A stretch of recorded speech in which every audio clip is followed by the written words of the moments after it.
तक हमने operating system के बारे में जाना, ऑपरेटिंग सिस्टम के अंदर क्या क्या फंक्शनैलिटी होती थी, कैसे वो काम करता था, क्या उसके और एस्पेक्ट्स होते थे, इनपुट कैसे देते थे हम, आउटपुट कैसे देते थे। अब तक ये इन्फॉर्मेशन हम सबको मिल चुकी है।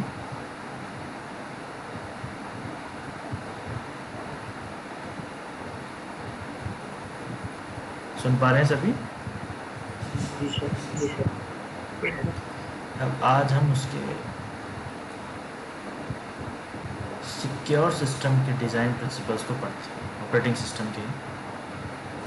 अब ये डिज़ाइन प्रिंसिपल 1975 में साल्जर और स्क्रोडर, ये दो लोग लेकर आए कि हम ऐसा सिस्टम बना रहे हैं, हम कंप्यूटर ऐसे यूज़ कर रहे हैं, पर सिक्योरिटी फंक्शनैलिटी क्या है हमारी। हमने इतनी बड़ी मशीन बना ली, उसके अंदर हम ये प्रोसेसेस का काम कर रहे हैं, हमारा डेली वर्क इसमें यूज़ हो रहा है, पर सिक्योरिटी के लिए अब तक हमने कुछ इसमें किया ही नहीं है।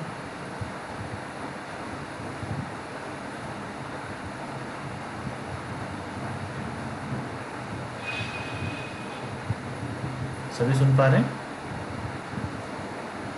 Yes yes. अब इसमें क्या आउटकम्स थे, क्या क्या इसके पॉइंट्स थे, ये देखते हैं। सबसे पहले इकोनॉमी ऑफ मैकेनिज्म। जो मैकेनिज्म इसमें यूज़ हो रहा था सिस्टम को सिक्योर करने की, उसके लिए कोई ऐसी लागत दी नहीं गई थी, या इन्होंने इस सिस्टम पे कभी ध्यान दिया ही नहीं कि आपको सिक्योर भी करना है सिस्टम।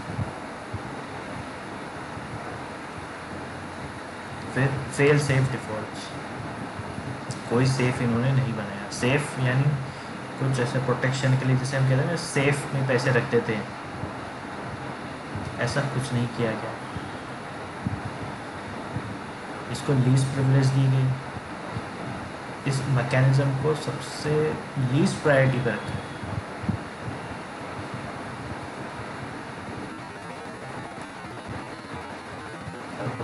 अब आते हैं कौन से डिज़ाइन प्रिंसिपल्स इसके, हर ऑपरेटिंग सिस्टम और प्रिंसिपल्स में क्या क्या changes privileges.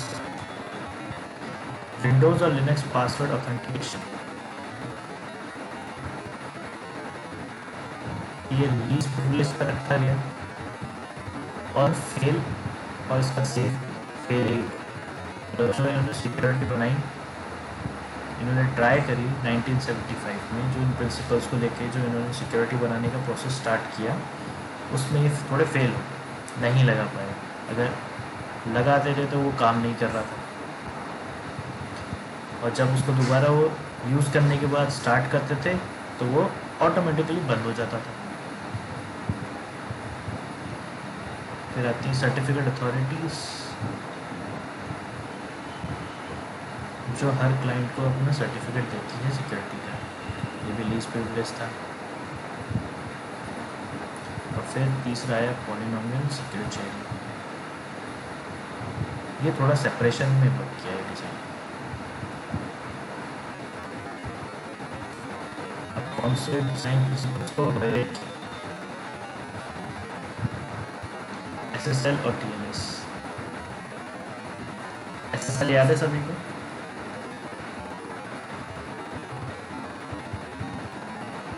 SSL yes sir.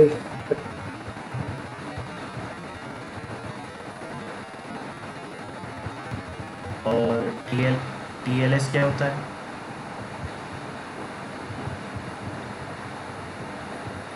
TLS सुना है आज से पहले किसी ने? TLS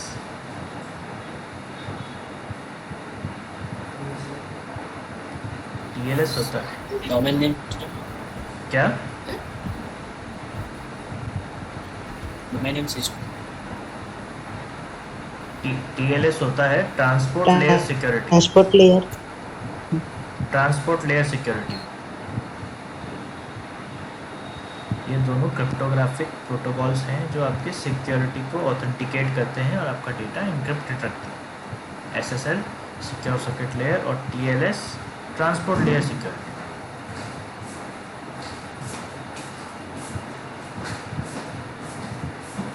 इसके अंदर कंप्लीट मेडिटेशन किया गया, हमने बहुत सोच विचार किया गया इसके बारे में, इसकी नीड क्यों लगी सबसे ज़्यादा, क्योंकि अब तक हम कौन सा यूज़ करते थे, एच टी टी पी हमारा कोई भी डेटा इंक्रिप्ट नहीं हो पाता था, वो ईजिली अवेलेबल होता था।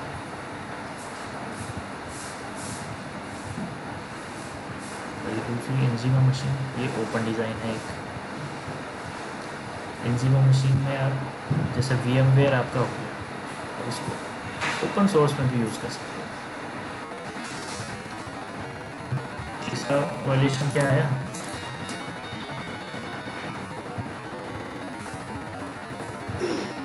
जब भी TLS या SSL का ऑथेंटिकेशन होता था क्लाइंट और सर्वर के बीच में, तो सर्वर एक सर्टिफिकेट क्लाइंट को भेजता था और ये सर्टिफिकेट चेक करता था कि ये वैलिड है या नहीं। बाद में इस डिज़ाइन प्रिंसिपल को सही किया है।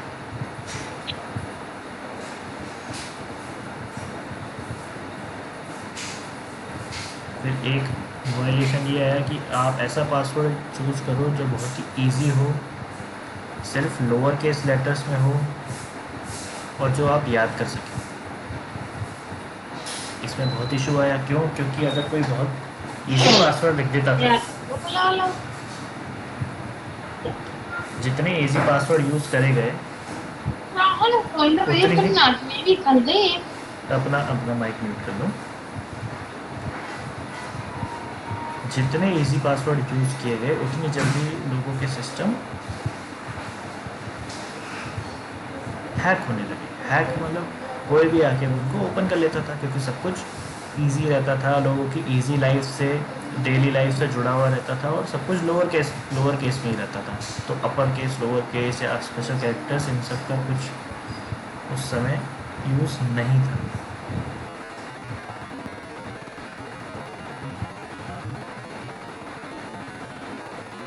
एक्सेस कंट्रोल ऑथेंटिकेशन क्या हुआ, जो पासवर्ड आपके स्टोर होते हैं वो पासवर्ड पॉलिसीज के थ्रू मैनेज हुआ करते हैं। कभी किसी ने देखा है आप क्रोम में या अपने किसी ब्राउज़र में आप जब भी कोई नई वेबसाइट या पेज लॉगिन करते हैं तो वो आपको एक ऑप्शन देता है कि या तो आप यहाँ पासवर्ड सेव कर लो या नहीं करो। देखा है किसी ने? अगर आप वो पासवर्ड सेव कर लेते हैं तो वो पासवर्ड सेव कहाँ होता है?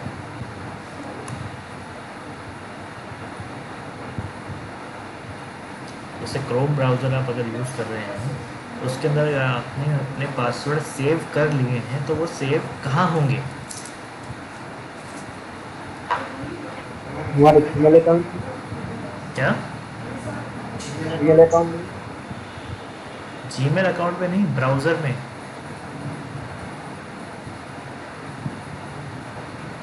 आपके ब्राउज़र में ही सेव हो जाते हैं।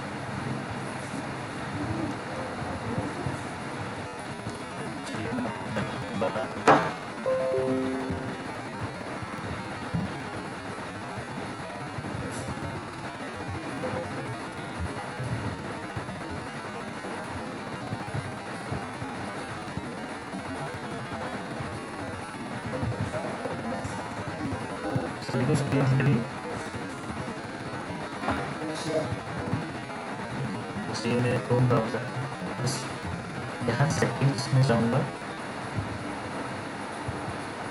और ये एक सीधा एक टैग रहता है पासवर्ड। अगर मैंने कोई पासवर्ड सेव कर रखा होता तो वो पासवर्ड यहाँ यूज़र नेम के साथ और उसका पासवर्ड सामने, पर वो विजिबल वैसे नहीं होता, वो डॉट फॉर्म्स में लिखा होता है। आप उसको ओपन करके अगर चेक करेंगे तो आपको वो पासवर्ड दिख जाएगा। ऐसे आपके पासवर्ड यहाँ ऑटोफिल हो जाते हैं। सेम केस आपके पेमेंट मेथड्स के लिए रहता है। अगर अपना कोई card, credit card, debit card या नेट बैंकिंग का कुछ पेमेंट गेटवे का अगर आपने यूज़र आईडी पासवर्ड यहाँ सेव कर रखा है तो वो भी यहाँ सेव रहेगा। अब सबसे पहले एक चीज़ बताओ, हम ये सब सेव कर रहे हैं, क्या हमें ये करना चाहिए?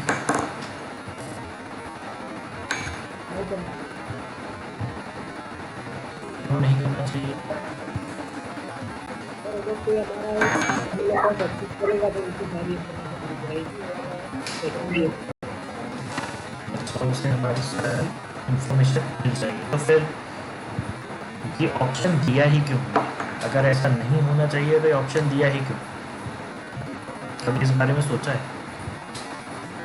हम मानते हैं कि हमें हमारे पासवर्ड किसी भी तरह के किसी के साथ शेयर नहीं करने चाहिए, तो फिर इन ब्राउज़र्स ने ये ऑप्शनैलिटी क्यों दी? सर हमारे सेफ्टी के लिए, मतलब अ, अगर पेमेंट मेथड इंक्लूड है तो कहीं हमारे पास हमारा कोई डिटेल भी नहीं होगा, फिर भी हम पेमेंट कर सकते हैं अगर पेमेंट मेथड से है तो। अच्छा, अ, कोई भी जैसे शॉपिंग अगर एप्लीकेशन है या वेबसाइट है, वहाँ आपका पेमेंट का डिटेल सेव है। नॉर्मली हम सब अपना डेबिट कार्ड या क्रेडिट कार्ड या नेट बैंकिंग की डिटेल्स वहीं सेव कर देते हैं ताकि हमें ईजी एक्सेस रहे, हम जल्दी लॉगिन कर सकें, जल्दी ऑर्डर प्लेस कर सकें। करते हैं हम सब ये?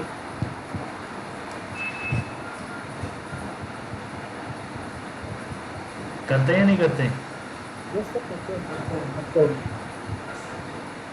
अब कभी को अगर जैसे ट्विटर ने अब डेटा लीक किया, फेसबुक ने डेटा लीक किया, ये सब सुना आप सबने, न्यूज़ देखी? बहुत ये याद है एनालिटिका? फेसबुक ने कितने लोगों की डिटेल्स आगे फॉरवर्ड कर दी थी?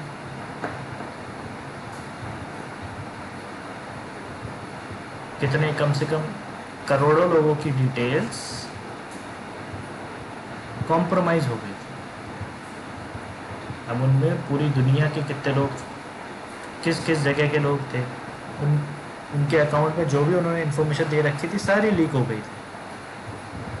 अब वहाँ ऐसे केस में अगर मैं अपना कोई पेमेंट गेटवे की डिटेल्स स्टोर करके रखता हूँ, तो क्या ये मेरे लिए प्लस पॉइंट है या एक नेगेटिव पॉइंट है? Negative point.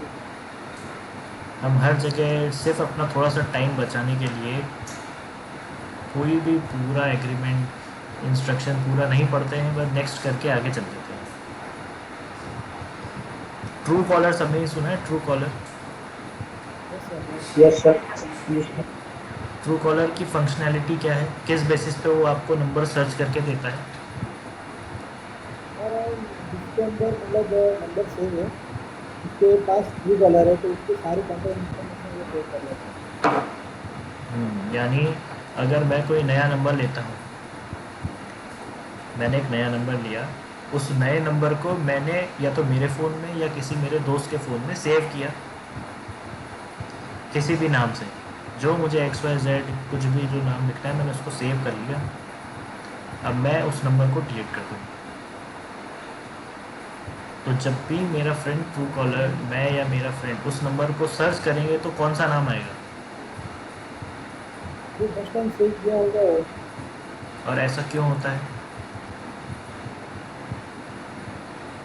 सर डायरेक्ट जो ट्रू कॉलर है वो पहले जो सेव होता है नया नंबर, उसका डेटा सेव कर लेता है। डेटा सेव कर लेते हैं, पर इसके पीछे का मैकेनिज्म किसी ने सोचा है कि ये नंबर सेव कैसे कर रहा है? इसको कैसे पता चला कि यही नाम है? किसी और ने नंबर सेव किया तो वो वाला इसने क्यों नहीं लिया? हम ट्रू कॉलर क्यों यूज़ करते हैं? क्योंकि हमें चाहिए नंबर जो हमारे पास कॉल आया है वो किस आदमी का कॉल आया है, पर जिस नाम से सेव कर दिया वो वही तो नाम दिखा रहा है, ओरिजिनलिटी थोड़ी है उसके अंदर। अगर आपका नाम विजय है, मैं आपका नाम मैं अजय नाम से सेव कर देता हूँ, तो हर बार ट्रू कॉलर आपका नाम अजय दिखाएगा पर आपका असली नाम तो विजय है। सर ऐसा क्यों है? क्योंकि ये जो पहली बार अगर मेरे में ट्रू कॉलर है और मैं किसी का नंबर सेव कर रहा हूँ, तो ट्रू कॉलर मेरे पास से अपने मतलब पहले जब मैं इंस्टॉल करता हूँ तो वो अलाउ कॉन्टैक्ट का ऑप्शन देता है, राइट? हम जब कॉन्टैक्ट अलाउ करते हैं तो वो कॉन्टैक्ट सेव कर देते हैं। किसी ने कभी ट्रू कॉलर की पॉलिसीज़ पढ़ी है? कभी ध्यान भी दिया है ट्रू कॉलर की पॉलिसीज़ में क्या लिखा है? जी सर। ट्रू कॉलर की पॉलिसीज़ में साफ साफ लिखा है कि हम आपका डेटा ब्रीच करेंगे। वो आपके कॉन्टैक्ट्स का एक्सेस लेता है, आप उसको अलाउ करते हैं। वो अलाउ आप क्यों करते हैं? आप देखते हैं ट्रूकॉलर इंस्टॉल करते हैं, वो मानता है need access to your contacts and messages.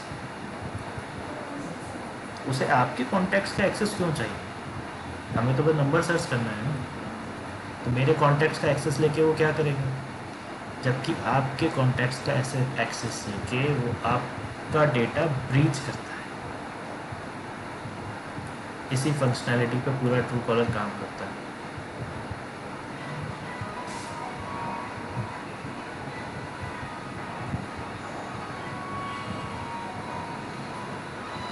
अब वापस इसमें पासवर्ड्स की बात पर आते हैं।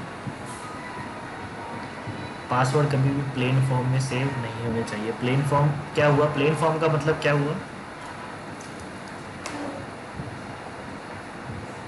अगर लोअर लेटर में ही सारे हो तो प्लेन फॉर्म हुआ, अगर अपर लेटर में सारे हैं तो प्लेन फॉर्म हुआ, ऐसे।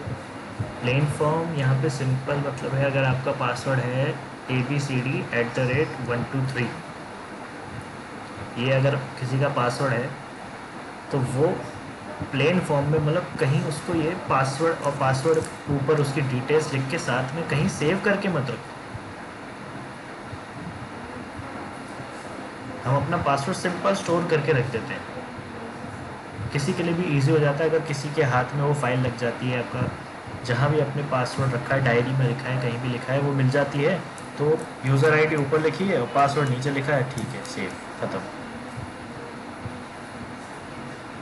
यानी आप खुद ही बता रहे हो कि ये मेरा पासवर्ड है और इस अकाउंट का और पासवर्ड है, और आसान हो गया।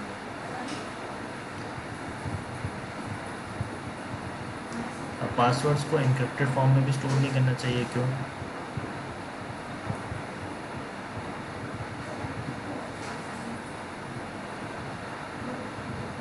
तो बताएगा आप, एन्क्रिप्टेड फॉर्म में भी हम पासवर्ड क्यों नहीं सेव रखें?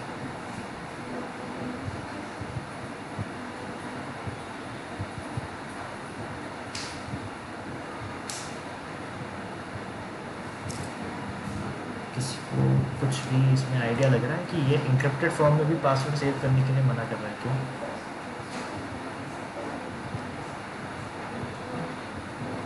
ये उस टाइम के डिज़ाइन प्रिंसिपल को देखते हुए बात हो रही है।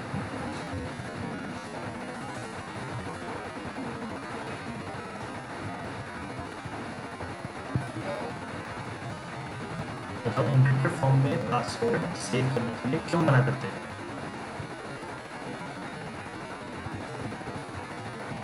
नहीं पता सर। उस टाइम इतनी फंक्शनैलिटी थी नहीं, उस समय के डिज़ाइन की तरफ से इतनी फंक्शनैलिटी नहीं थी कि एन्क्रिप्टेड फॉर्म में आप पासवर्ड अगर सेव कर दें तो आप उसको डिक्रिप्ट कर पाएँ। इसलिए हैश फॉर्म में भी पासवर्ड सेव नहीं किया जाता था। अब पासवर्ड सेव स्टोर ही कैसे करते हैं, ये भी के लिए इशू था। अब पासवर्ड अटैक्स सुने हैं सभी ने, किस किस समय पासवर्ड अटैक्स हो सकते हैं। अगर मैं कहूँ आपने किसी फाइल पे, सिर्फ फाइल पे या डॉक्यूमेंट फाइल पे उसी तरह का पासवर्ड लगा रखा है और मैं अगर उसको बाईपास करता हूँ, बाईपास कर जाता हूँ, तो क्या वो अटैक्स रहेंगे, क्या वो मेथड्स रहेंगे जिससे मैं आपका पासवर्ड बाईपास कर सकूँ?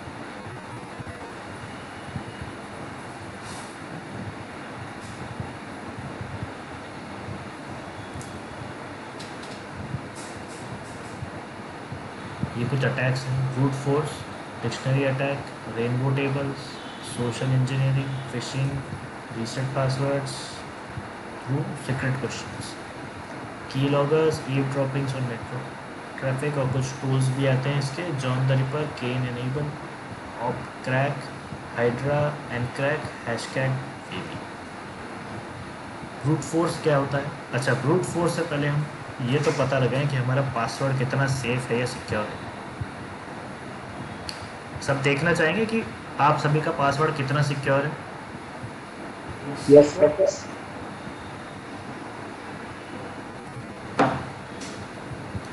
सभी गूगल पे सर्च करिए, how secure is my password, सभी सर्च करो।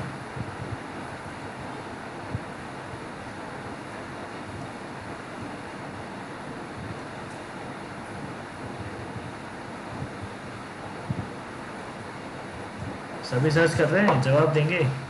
चाहे चैट बॉक्स, हाँ चाहे चैट बॉक्स में अगर किसी को बोलना नहीं है, बोल पा रहा है या अपनी तरफ से बहुत ज़्यादा शोर हो रहा है तो चैट बॉक्स में भी रिप्लाई कर सकते हैं। सभी गूगल पे सर्च यस कीजिए sir. How secure is my password. इस तो इसमें पूछ रहा है कि how secure is my password, फिर पूछ रहा है एंटर पासवर्ड इन। हाँ, ये पहले सब यहाँ पहुँच जाइए। सबको ये लिंक दिख रहा है सबसे पहला, how secure is my password .net। हाँ सर। ये सबसे पहला लिंक ओपन करेंगे तो ऐसी जी कुछ सर। स्क्रीन आएगी। जी सर। अब यहाँ पे सब अपना अपना पासवर्ड डाल के देखिए। अब जैसे मैं कह रहा था एक पासवर्ड रखते हैं abc@123, तो ये नीचे क्या दिखा रहा है कि ये पासवर्ड कितनी देर में क्रैक हो जाएगा।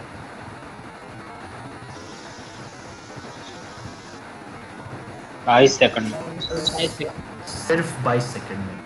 और ये पासवर्ड क्या है, abc@123। और पहले लोग कहते थे कि अपना पासवर्ड लोअर केस में रखो। अगर लोअर केस में मैं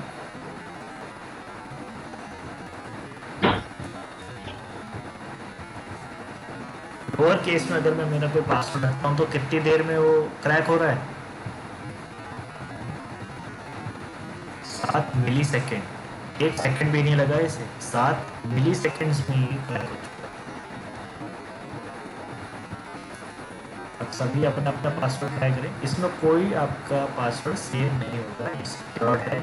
सिक्योर्ड क्यों है, अब मुझे कौन बताएगा ये सिक्योर्ड क्यों है,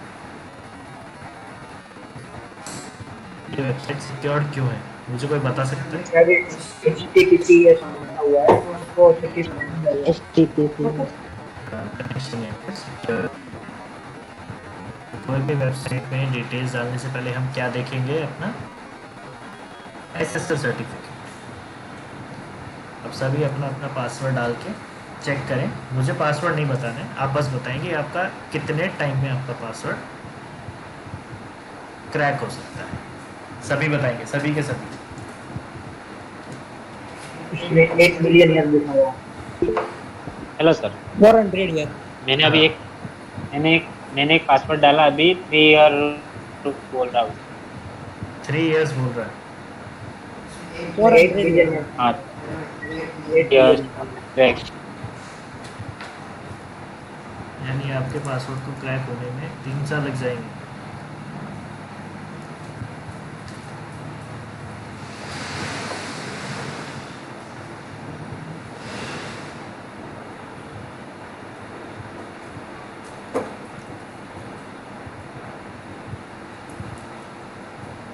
सर यानी हमारा जो पासवर्ड है इसमें दिखाता है कि 3 साल में क्रैक हो सकता है, 11 साल में क्रैक हो सकता है, 22 में क्रैक हो सकता है, यानी इसका कहने का मतलब क्या है? कहने का मतलब है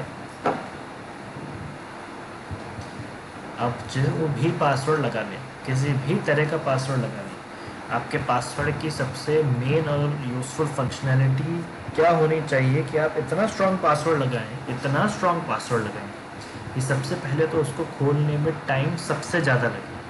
हर पासवर्ड क्रैक हो सकता है, हर तरह का पासवर्ड क्रैक हो सकता है, पर किस फंक्शनैलिटी को यूज़ करते हुए, अपर case, lower case, special characters, क्या क्या यूज़ करके आपने पासवर्ड लगाया है और कितना लॉन्ग पासवर्ड लगाया। जितना बड़ा पासवर्ड लगाते जाओगे उतना ही ज़्यादा टाइम उसको क्रैक होने में लगेगा। अगर आपने कहा कि 3 साल लग रहे हैं आपके पासवर्ड को क्रैक होने में, 3 साल लग रहे हैं, यस सर।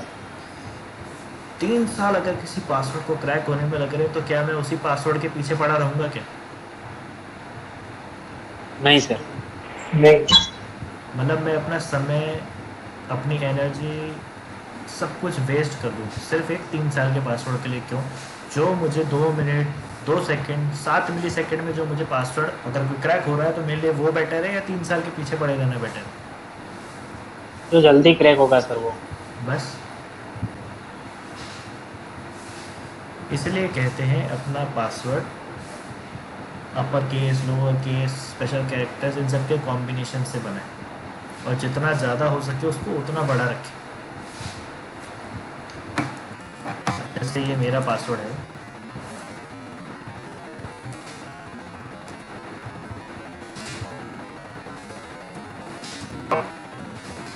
कितना टाइम लगेगा?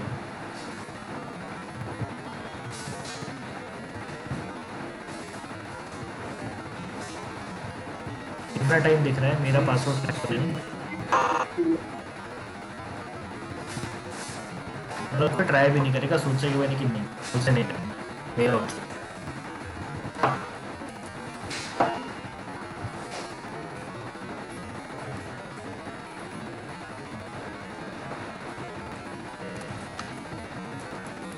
स्क्रीन दिख रही? आप लोग बताइए पासवर्ड में ऐसा क्या कॉम्बिनेशन या क्या चीज़ें हम यूज़ कर सकते हैं कि हमारा पासवर्ड स्ट्रॉन्गेस्ट रहे? कोई भी बता सकता है, कोई भी? डिजिट स्पेशल कैरेक्टर यूज करते हैं, एट मिस्टेक, उसके बाद एक एक नाम करके digit, alphabet, special character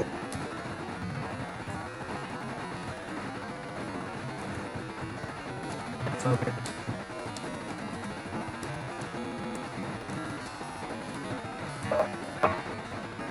special character और क्या यूज़ करेंगे?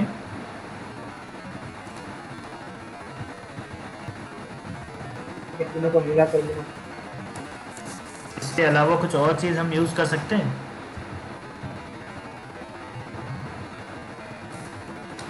अच्छा, डिजिट्स में क्या क्या? नंबर्स,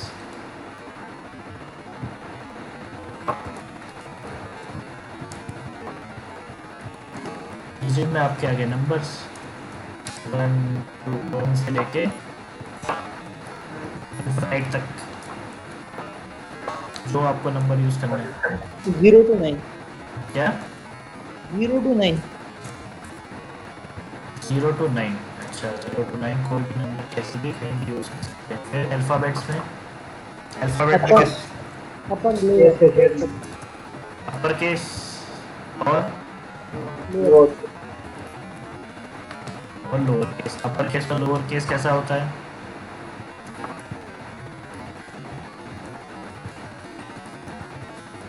ये क्या है?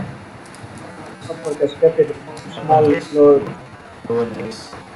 ठीक है, उसके बाद स्पेशल कैरेक्टर्स में क्या आ गए?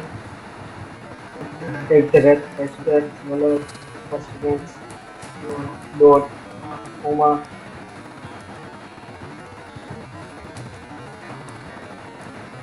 काउंट आ सकता है। ये सब आ गए स्पेशल कैरेक्टर्स में। इसके अलावा कुछ और हो सकता है? इसके अलावा, इन सब के अलावा एक सबसे इम्पोर्टेंट स्पेस।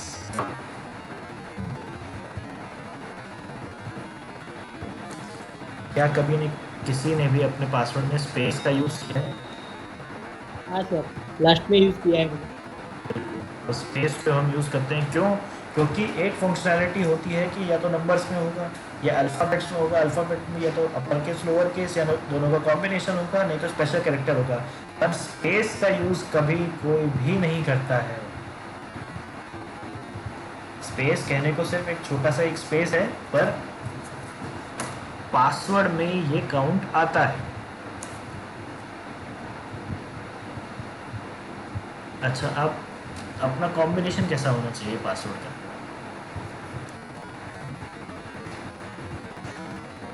मतलब मैं अगर कोई पासवर्ड लगा रहा हूँ, फॉर एग्जाम्पल xyz@123,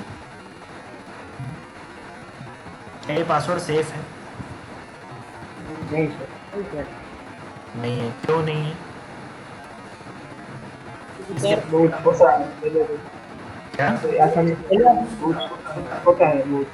बहुत छोटा है। अच्छा, अगर यह पासवर्ड रखता हूँ suresh@789, ये सेफ है? नहीं सर, ये सेफ नहीं है। चलो, नाम नहीं रख रहा मैं, किसी का कुछ नहीं रख रहा। अब मैं रख रहा हूँ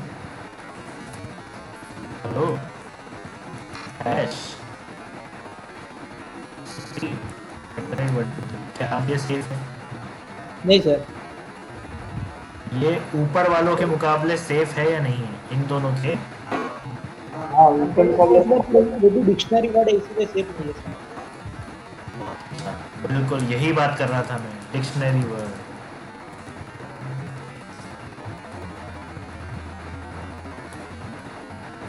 डिक्शनरी वर्ड क्या होते हैं? आपने डिक्शनरी वर्ड बताया, बहुत अच्छा बताया, पर डिक्शनरी वर्ड होते क्या? कोई भी वर्ड में जो यूज करते हैं वर्ड होते मीनिंग हैं। यूज करते हैं कोई भी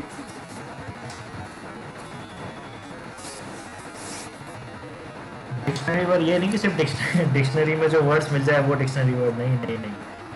आप कुछ भी लिखते हैं या किसी का अगर नाम लिखते हैं, किसी सिटी का नाम लिखते हैं, कोई फ्रेज लिखते हैं, अगर मैं सेंटेंस भी लिख रहा हूँ ना, तो ये डिक्शनरी वर्ड है। तो है ये डिक्शनरी वर्ड। Hello sir. हाँ हेलो सर। हाँ बोलो। अभी जो आपने ये वाला पासवर्ड डाला, हेलो हैशटैग सिटी LZ123, वो वाला हाँ, पासवर्ड मिनिमम 60 साल तक कोई क्रैक नहीं कर सकता। मिनिमम 7 साल तक। 60 60 ईयर्स तक। अच्छा, मैंने उसके 60,000 बारे ईयर। हाँ हाँ, मैंने उससे पूछा था कि 60,000 साल है। इन दोनों में ये दोनों जो ऊपर वाले पासवर्ड है ना, जो XYZ और सुरेश वाला, वो तो 1 मंथ के अंदर ही क्रैक हो सकता है। हाँ, पर उसका वो क्रैक होने की भी वजह क्या है? 1 महीने के अंदर ऐसी क्या वजह है कि वो 1 महीने में क्रैक हो जाएगा? हम देखने जाए तो क्योंकि वो इतना स्ट्रॉन्ग पासवर्ड नहीं है ना। स्ट्रॉन्ग नहीं, वही हम पढ़ रहे हैं डिक्शनरी वर्ड। अब सीधी सी बात है, आप ABCD लिखो, चाहे XYZ लिखो, या PQRS लिखो, ये आते एक ही लाइन में, एक साथ ही आते हैं। मतलब ये सबको पता है, A के बाद B ही आएगा, B के बाद C आएगा और C के बाद D ही आएगा। Yes, sir. उसी तरह हेलो हेलो अगर आप लिख रहे हो तो सब हेलो वर्ड सुनते ही सब अंदाजा लगाएं कि H आएगा, फिर E, फिर डबल L और O, हेलो। और सिटी में SCITY, सिटी। नंबर्स हम लिखने जाते हैं, नंबर्स में हम सबसे बड़ी गलती क्या करते हैं? सिंपल के लिए 1 2 3, 1 2 3 नहीं तो 7 8 9। और कोई तो इतना समझदार होता है, अपना पासवर्ड क्या रखते हैं? ये पासवर्ड होता है उनका। देखा है कहीं ना 0 से कहीं? 9 तक 0। और मोस्टली सबको आईफाई का पासवर्ड अधिकतर यही होता है सर। अधिकतर यही होता है, ईज, अपने आसानी के लिए। और अगर चलो किसी को पासवर्ड का आपने ज्ञान दे दिया, तो वो अपना पासवर्ड रखेगा, उसका नाम, नेम, जो भी उसका नाम है वो नेम रखेगा। नेम में आप कुछ भी अपना इमेजिन कर लो, चाहे किसी का इमेजिन कर लो, फिर @ और बर्थडे ईयर। 1 2 3 कर लिया, 2 3 4 कर लिया। 2 3 4 कोई करता ही नहीं है, 1 2 3 जाएंगे या 4 तक जाएंगे, नहीं तो लास्ट में 7 8 9 0 ले लेंगे, नहीं तो 7 8 9 ले लेंगे, बस यही होता है। और कई जगह आपने देखा है ये वाला पासवर्ड,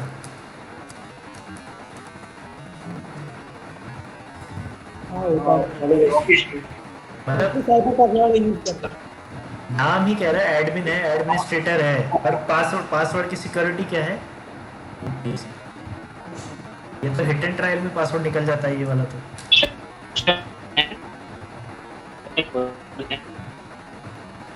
जितना तुम्हारी आवाज कट रही है, आवाज कट रही है आपको क्या? एक काम करो, चैट बॉक्स में लिख दो, चैट बॉक्स में लिख दो।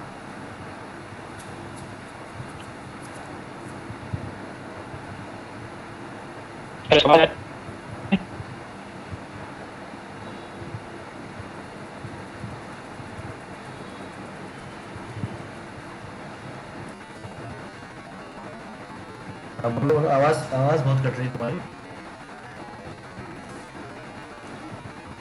सर अब आवाज आ रही है कंप्लीट?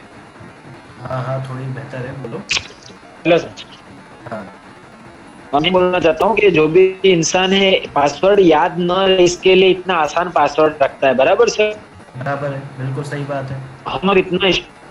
हम इतना स्ट्रॉन्ग पासवर्ड लगा तो देंगे, बराबर, मगर उसको याद नहीं रहा तो क्या करेगा सर वो? अच्छा, मुझे एक बहुत सिंपल सी आसान सी बात बताना। हाँ हम रोज सुबह जब उठते हैं सबसे पहले क्या करते हैं?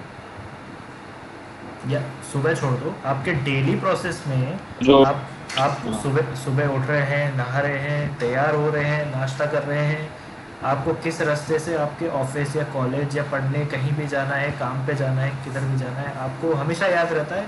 आप और फिर शाम को भी सेम ही रास्ते से आते हैं। कभी ऐसा हुआ है आप ऑफिस गए और आप रास्ता भूल गए शाम को आते आते? कभी ऐसा हुआ है?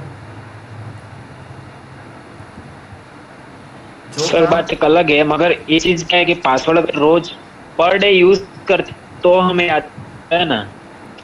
मैं उसी पॉइंट पर मैं आ रहा हूँ। आप मुझे बस ये बताओ, जो काम आप 10 साल 15 साल से रोज कर रहे हो, क्या आप उस काम में कुछ भी भूल जाओगे? नहीं, वो तो नहीं बोलेंगे सर। वही बात है, अगर मैं रोज अपना पासवर्ड डालता हूँ। हाँ, हमारी सबसे बड़ी मिस्टेक क्या होती है, हम अपना पासवर्ड सेव करके रख लेते हैं। आप अपने मोबाइल्स पर देखेंगे, आपने मोबाइल पर अपना पासवर्ड ज़्यादातर सभी का सेव कर रखा है। फेसबुक में सभी ने वन ऐप लॉगिन कर रखा है। इंस्टाग्राम में आप पासवर्ड भूल चुके हैं। आप अपने बैंक अकाउंट तक का पासवर्ड भूल गए हैं। कई लोग उस पासवर्ड को रीसेट करते हैं फिर लॉगिन करते हैं। सब मानते हैं बात? Yes yes sir. जो चीज़ हमें डेली बेसिस पे यूज़ करनी चाहिए या याद रखनी चाहिए, उसको तो हमने सेव करके भूल गए कि ना, अब तो सेव कर लिया है ना, अब काहे की टेंशन। उसमें ये दिक्कत हो रही है, अब बैंक के जितने भी आपके पासवर्ड्स हैं उनका एक आ गया है शॉर्ट कोड। एक कोड देते हैं या कोड आप ही को बनाने को कहते हैं कि कोड नंबर डाल देना। फॉर एग्जांपल मेरा कोड नंबर है 852987, तो मैं अपने बैंक अकाउंट में लॉगिन हो जाऊंगा। मुझे ये तो याद है, क्यों याद है? क्योंकि मैं रोज़ बैलेंस चेक करने के लिए, क्रेडिट या डेबिट कितना हुआ चेक करने के लिए ये लॉगिन कर रहा हूँ, तो मुझे ये कोड हमेशा याद रहेगा। पर उसके पीछे जो मेरा पासवर्ड है, जब मैं नेट बैंकिंग मुझे करनी होगी तब ये कोड कहीं काम नहीं आएगा। सब मानते हैं कि सबको ये वाला कोड याद रहता है, पर अपना बैंक अकाउंट का पासवर्ड याद नहीं रहता। जी सर, मगर ये चीज आपने बोली कि आप रोज बैलेंस शीट चेक करने के लिए पासवर्ड तो यूज करते हो, बराबर, इसीलिए आपको याद है। अगर तुम रोज रिपीट करोगे तो तुमको याद रहेगा ना सर। हाँ, अगर कोई व्यक्ति ऐसा है कि अपनी ईमेल आईडी वगैरह कोई भी आईडी बनाई, उसने पासवर्ड डाला, बराबर, अब उस चीज को वो रिपीट नहीं करेगा तो वो फाइनली भूल जाएगा ना। अच्छा, इम्पोर्टेंट पासवर्ड याद रखने किसके होते हैं? मेल आईडी का, आपके सिस्टम का, यस सर, यस सर। आपके मोबाइल का पासवर्ड आपको याद होना चाहिए। पैटर्न, चाहे वो पैटर्न हो या पिन हो, होना चाहिए याद।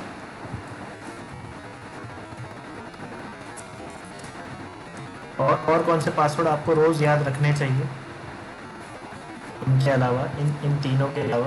कोई ऐसा पासवर्ड है जो आपको रोज याद होना चाहिए?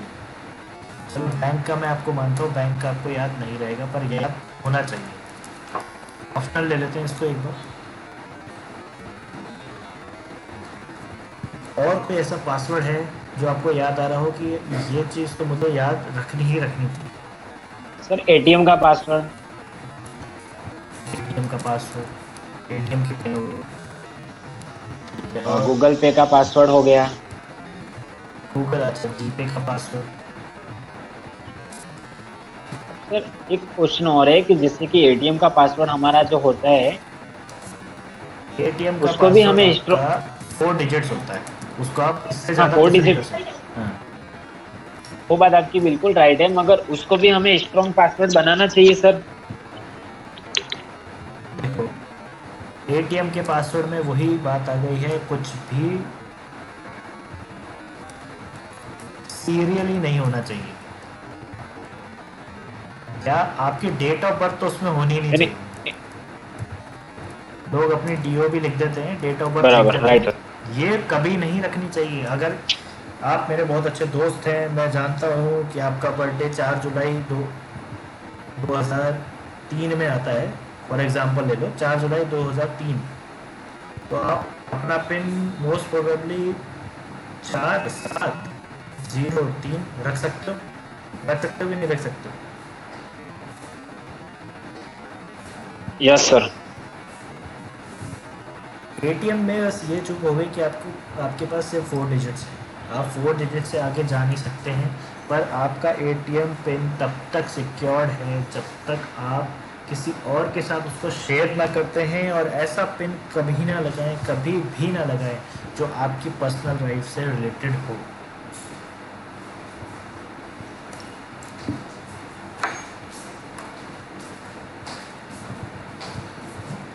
हाँ, अब हम याद कर रहे थे बात कर रहे थे पासवर्ड याद रखने की। आप मेल रोज लॉगिन करते हैं, किसी न किसी बहाने लॉगिन हो ही जाती है। मेल रोज नहीं करते हो तो हफ्ते में 3 बार 4 बार लॉगिन होती है लॉगिन। Yes sir. हाँ, तो उसको अगर आपने 2 स्टेप वेरिफिकेशन ऑन कर रखा है तो आप ये मान लो आप पासवर्ड भूल ही चुके हो।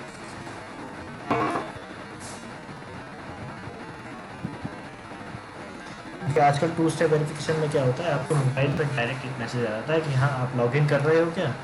हाँ, आप देख देते हैं हाँ यस, और फिर वो एक एडवांस सिक्योरिटी के लिए बोलता है कि इन 3 देखने वाले नंबर में से कौन सा नंबर आपको स्क्रीन पर दिख रहा है, वो टैप कर दो और आपका पासवर्ड खुल जाता है, आपका मेल खुल जाता है। होता है सर इसमें मुझे पता नहीं है सर, इसलिए नहीं, ये होता ये चीज़ है। मुझे पता नहीं है। अच्छा, ये कोई अगर चलो आपने 2 स्टेप वेरिफिकेशन नहीं रखा है, इसको भूल जाओ, ये रखा ही नहीं है। आप रोज़ मेल लॉगिन करते हो, ये पासवर्ड तो आपको याद होगा ही होगा। Yes sir. रोज़ आप लॉगिन कर रहे हो, चाहे रोज़ नहीं कर रहे हो, 2 दिन छोड़ के 3 दिन छोड़ के, हफ्ते में 4 बार भी अगर आप लॉगिन कर रहे हो ना अपनी मेल, आप इसका पासवर्ड नहीं भूल सकते ज़िंदगी में कभी भी। पहले सभी को याद है, हमें सबके टेलीफोन नंबर याद होते थे विद पिन कोड के साथ, हमें सभी के टेलीफोन नंबर बाकायदा याद होते थे।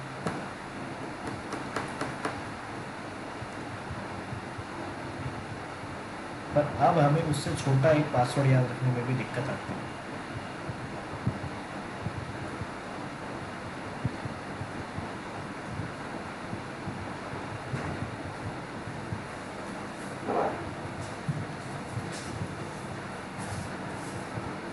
सभी सुन पा रहे हैं? Yes sir. Yes sir. चलिए इसको हम आगे कंटिन्यू रखेंगे।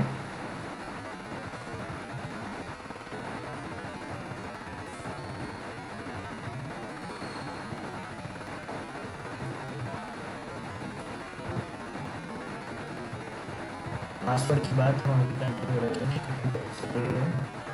अगले मंडे को अगले लेक्चर में इसको कंटिन्यू करेंगे। अभी क्या है